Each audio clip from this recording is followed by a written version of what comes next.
Welcome back, Tribe. Got a clip here that says Americans open up about their struggles to afford basic needs. Here we go. The economy is in shambles. They keep telling you record profits for companies. In a recent CBS News poll, 2 out of 3 Americans told us they're stressed about their own finances. 3 out of 4 said their incomes are not keeping up with inflation. That's a lot of people struggling to make ends meet. And starting tonight in our series, The Cost of Living, you'll hear some of their stories in their own words. First, a single mother of 3, ages 1, 4, and 8, trying to make ends meet on a teacher's salary of $37,000.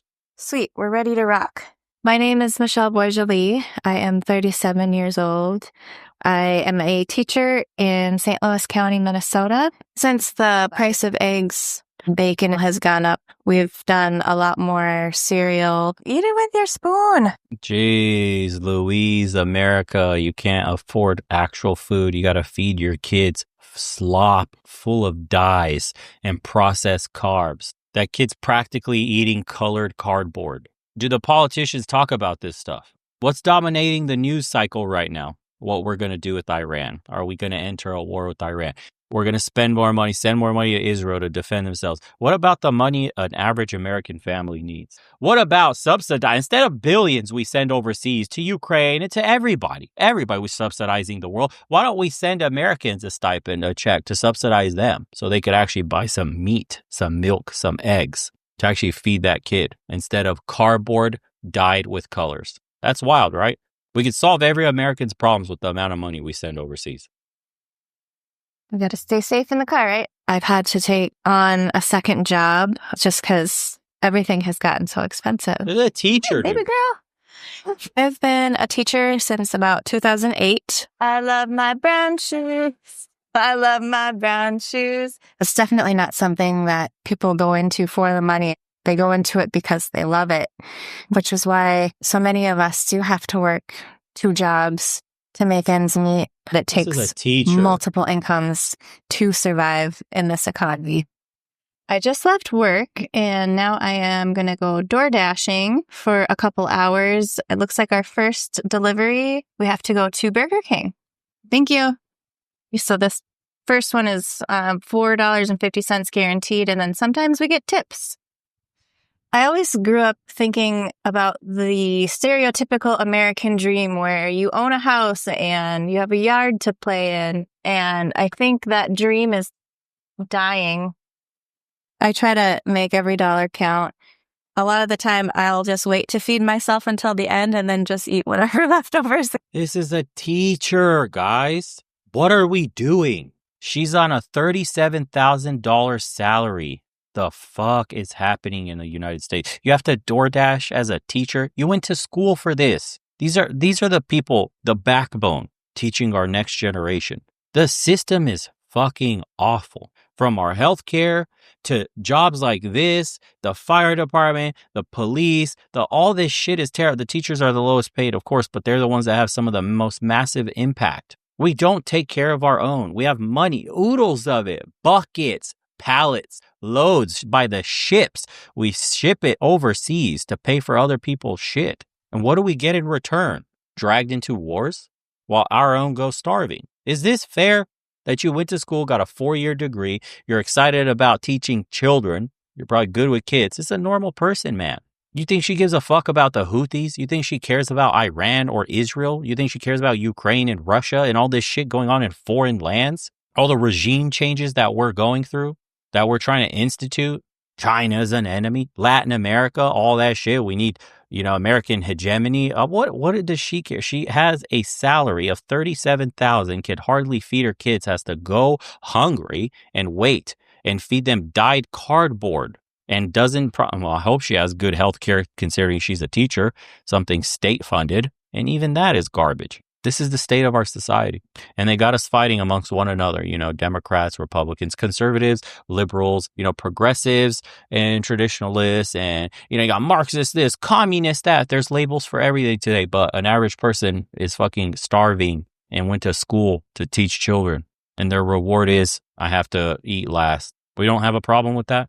but we can fight amongst ourselves. I don't agree with half of the shit, most of what Team Blue has to say, and some of the things Team Red is doing, like raising the debt ceiling is one. For example, when we said we're supposed to cut costs, cut government spending, we raised the debt ceiling somehow, or working on it with the big, beautiful bill, right? And it's like, every side can pick and choose where they want to dig their heels and say, yeah, but we're starving, guys. Guys, this is a teacher, starving. Jobs in America seem like they don't really exist. They're ghosts. They're posting shit just to collect your data. Your boss, your company doesn't care about you. They don't give you raises to match the inflation that we're dealing with. Most of our industries got shipped overseas. We got sold out by our political class. Can we blame them instead of each other? Can we hold them accountable? Can we hold Biden accountable and Democrats for everything they've done, but also Republicans and what they call rhinos, Republican in name only?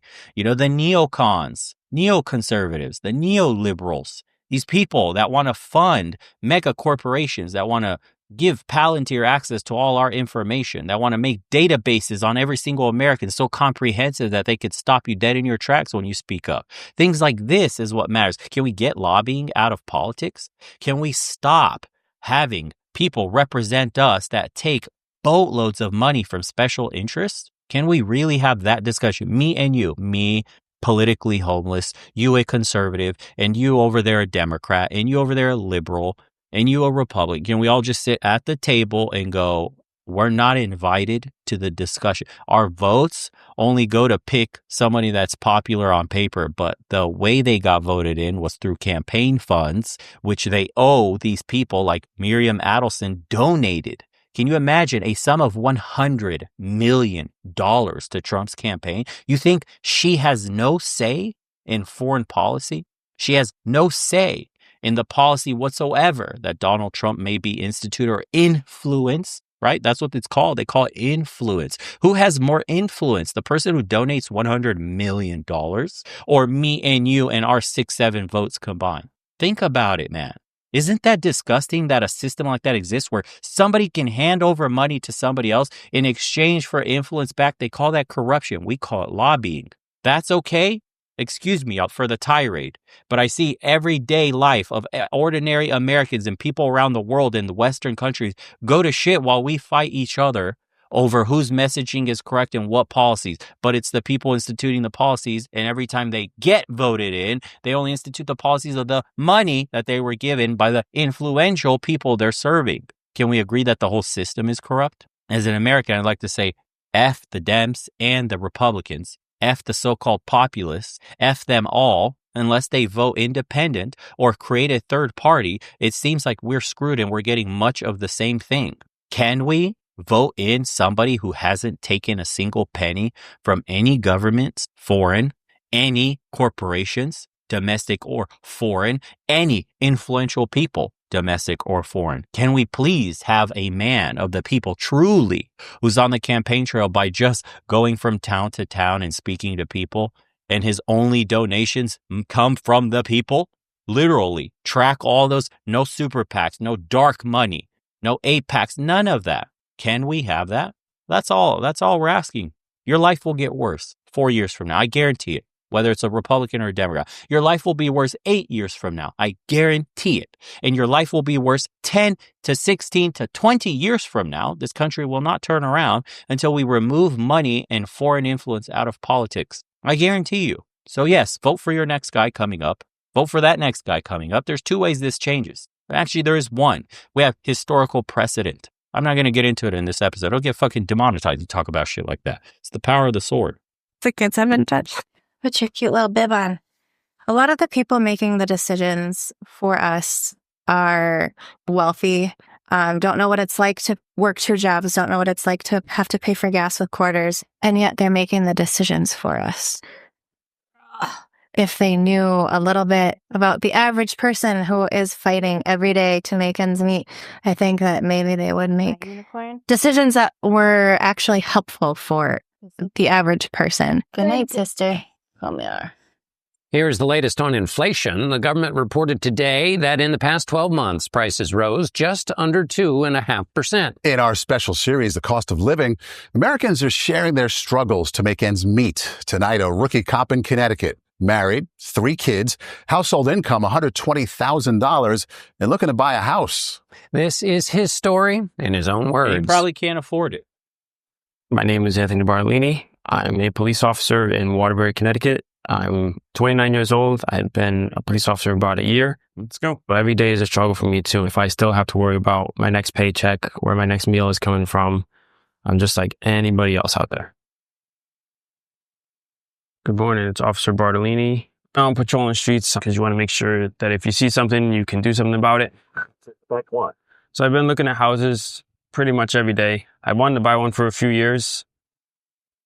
To put 20% down on a house, that's a lot of money. Even I can't do it, working double shifts. In today's economy, even if I got a second job, wouldn't be able to afford it.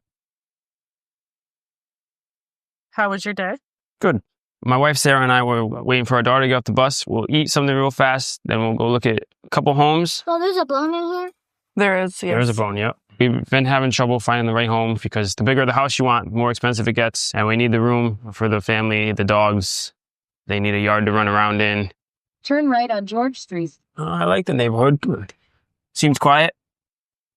There she is. You see my hello, come on in. We have 3 bedrooms on this level, 2 full baths. It's a very nice house. What price point are we looking at? Probably around 300 to 325. There has been a low supply, but there's still a demand. It's a very competitive market. So it checked all the boxes, but too bad somebody put an offer in before we got here. Well, if it falls through, we'll come back and revisit it. I love you. You do get defeated knowing that homes are so expensive after looking today. I hope people in power, they change the price of things. There has to be a way to make everything go cheaper. There's no way they can just keep going up and up and up because then people won't be able to live. It's just so expensive. No one will be able to afford anything. That's the point. Inflation has been moderating in recent months, but prices are still nearly 24% higher than at the start of the pandemic. In our series, The Cost of Living, Americans are telling us about their struggles to make ends meet, and we conclude with a widow on Social Security. After rent, she has less than $200 to live on. Here, kitty, kitty, kitty, kitty. My name is Olivia Marino Carlson.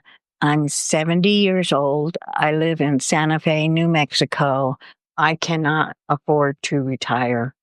I live off of Social Security, which does not pay all my bills. That's why I'm looking for work. My husband was a mechanic. He developed MS. I took care of him until he passed away. I was working retail, lifting boxes. It was very hard. I'm going to the library to use the internet to look for work. I did not think that being 70 would be like this. I'm asking if there's any positions or work positions available here. We don't have anything open right now, but keep an eye on it. I put in an application here at Walgreens. I haven't heard back, so I'm going to check to see what's going on. This shit is wild to see, man. It's crazy how $37,000 used to sound okay for a teacher, but now barely covers groceries and gas. I got no kids and I still feel the pressure. Parents in Asia, finish your food, kids. There are starving people in the U.S. Fuck, man, how crazy that joke has become. We used to say that. Oh, my God. We used to say that about Africans. Jeez. The 70-year-old woman said it best that day. I wish people in power would think more with their heart. Good luck. They think with their pockets, man, because money has corrupted everything in our politics. It's crazy to go from a teacher who makes $37K per year and has to eat leftovers for her children to a police officer that makes $120K per year and is talking about their desire to buy a bigger house. Like, what? This is not the same struggle. But he can't. The point is, he makes $120 and he still has a budget of like $360 or $312, what they said for a house, which in the area he probably lives in is like hard as fuck to come by. And even then, somebody came up with the offer already.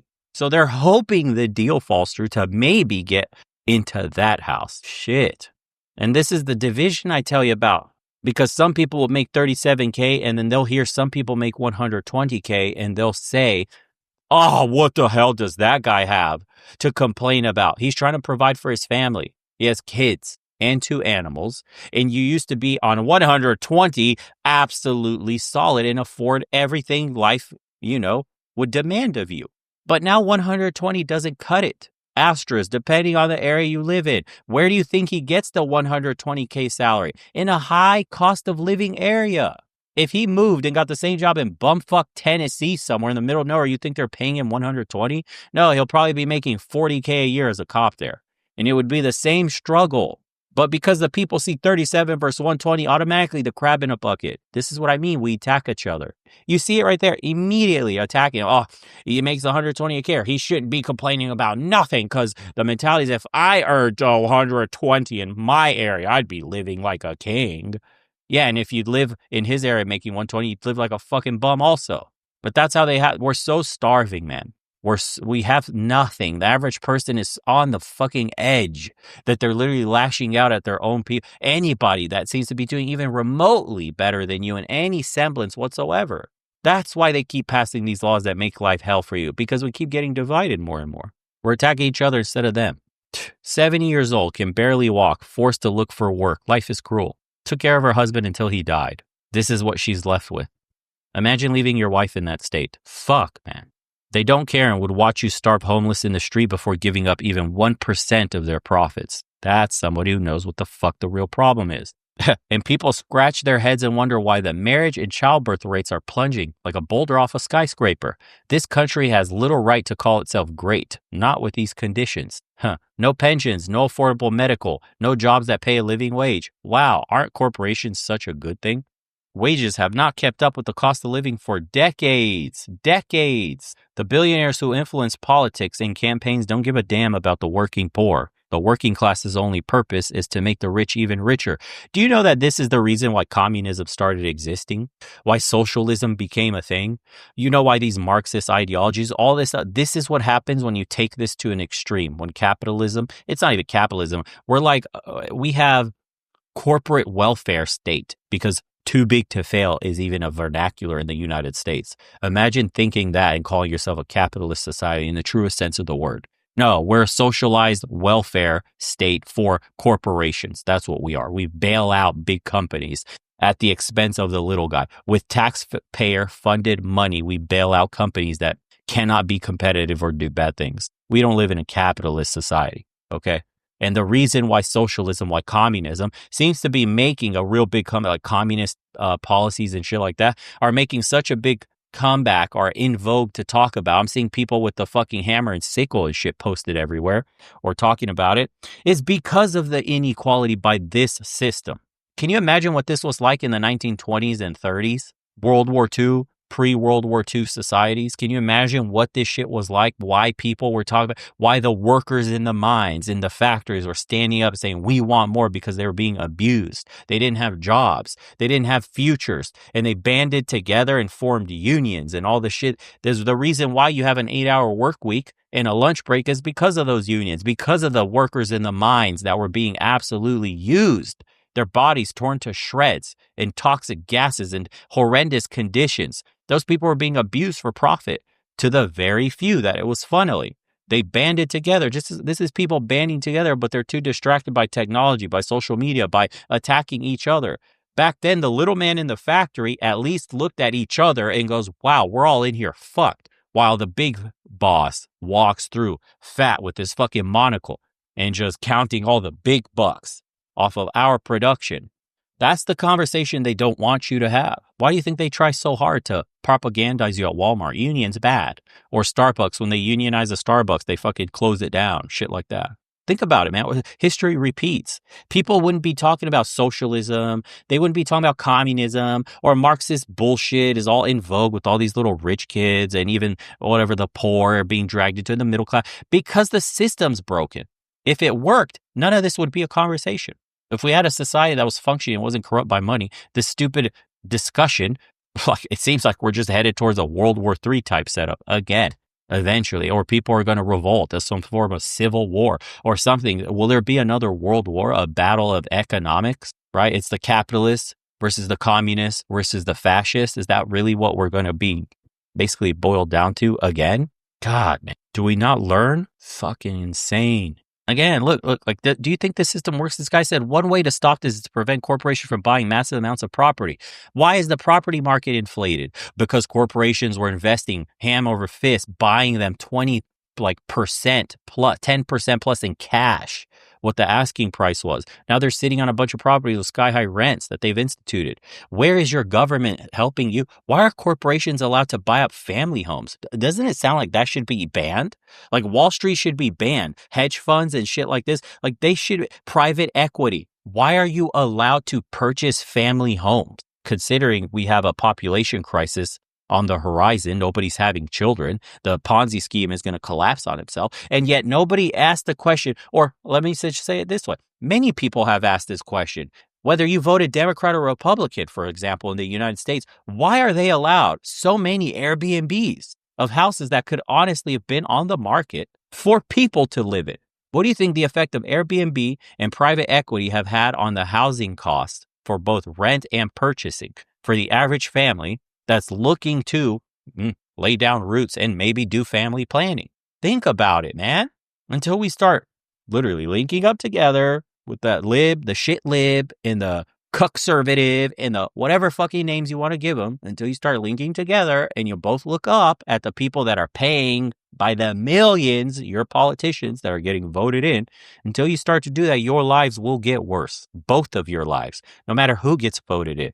Anyways, boys and girls, I appreciate you for tuning in. Find me more videos like this. I love these kinds of news sources. I'm done talking about some of the older shit. This is what is important in the world today. It's accelerated. It used to be we're all doing all right, just work hard. Now almost nobody is doing all right besides a select few, and shit seems to be getting worse no matter who you voted. Send me more news stuff about this, more politics, more just stuff like this in general. Let's talk about what's happening in the world today. Anyways, appreciate you guys for tuning in. Appreciate the person that emailed me this video. If you want to email me videos like this, or you have other topics like this, at the bottom here of the screen, you see a tribeofmen@yahoo.com. And we'll see you guys on the next one. We'll be doing live streams hopefully soon. We'll see if the internet's good enough. Find out in a couple days. Take care of yourselves.